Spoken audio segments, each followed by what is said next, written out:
Bom dia, nossa aula de História, segunda parte, começa na página 110.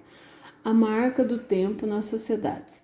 Ao longo do tempo, a maneira de pensar, os hábitos e os costumes das pessoas se modificam.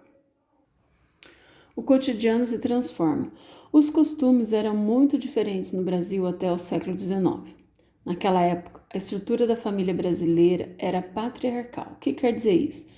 Isso significa que o chefe da família decidia como sua esposa, seus filhos e filhas e outros parentes deveriam viver e se comportar.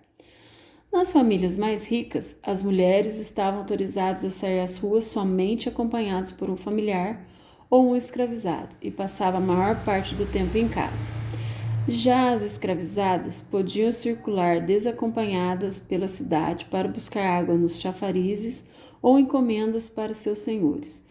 Algumas trabalhavam pelas ruas da cidade vendendo quitutes ou outros produtos como escravas de ganho. Então aqui tem um exemplo de uma barraca de feira que tem uma mulher escravizada trabalhando. E aqui nessa outra foto tem uma dama do Rio de Janeiro e sua acompanhante. Então, a acompanhante e a dama. Em 1808, a família real portuguesa se transferiu para o Brasil. Isso provocou a modernização de muitas cidades, principalmente a do Rio de Janeiro, que era a capital do Brasil na época. Além de novas ruas e construções, a cidade passou a ter iluminação pública e fiscalização sanitária de mercados e matadouros, entre outras melhorias. A vinda da família real para o Brasil também influenciou o comportamento e os costumes das pessoas mais ricas, que passaram a se vestir e a se portar como os europeus. No século XIX, houve um grande avanço tecnológico e novos inventos, como o bonde e o fonógrafo. O que é um fonógrafo? O fonógrafo, antigo aparelho que servia para reproduzir sons gravados em discos. As mudanças ocorridas durante o século XIX também se expressaram nas manifestações culturais e nas atividades de lazer da população. Então, o que aconteceu?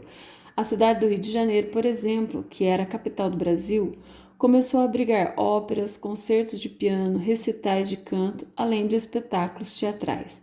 O que é um recital? É um concerto de música, vocal ou instrumental, apresentado geralmente por um solista. Na segunda metade do século XX, o estilo de vida dos brasileiros mudou muito, principalmente daqueles que moravam em grandes centros urbanos.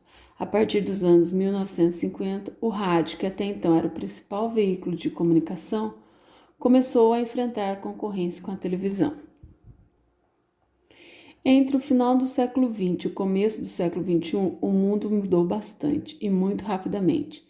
Surgiram novos hábitos, novas modas, diferentes maneiras de viver, trabalhar e se divertir.